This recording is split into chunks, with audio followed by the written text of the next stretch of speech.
Ready? Hello viewers, এইবার ঈদের ধামাকা অফার, ঈদ কালেকশন এই প্রথম বড়রাতে দেখেন এমন প্যাশন। এখানে সুন্দর সুন্দর কালেকশন পাবেন আপনারা একদম সীমিত আকারে সীমিত রেটে আপনার পছন্দের মতন ড্রেসটা কিনতে পারবেন। এবার ঈদের জন্য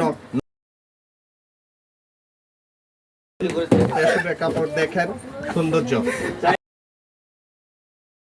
একদম সিকিঞ্জের কাজ, খুব সৌন্দর্য, একদম মানানসই পছন্দ মতন। এবার আরেকটা কালেকশন আসছে, এই যে দেখেন, এই যে লোন 3 পিসের ভিতর বুঝবেন না, এখানে দেখেন সুন্দর সুন্দর। এবার নতুন ঈদের কালেকশন, আপনার নর্মালি ভিতরে যদি 3 পিসটা নিতে চান, আসলে এইখানে একদম গ্যারান্টি সহকার কাপড় পাচ্ছেন। আপনি দেখেন এক ফোঁটা বুশ করবে না, রং করবে না, যদি হয় তাহলে ফেরত। দেখতেছেন সব নেট কালেকশন, এই যে এখানে আসতেছে সব নেটে। আপনারা এখানে আমাদের এখান থেকে যদি অর্ডার করতে চান, হোয়াটসঅ্যাপ ইমো নাম্বার সবকিছু দেওয়া আছে, যোগাযোগ করে আসতে পারেন।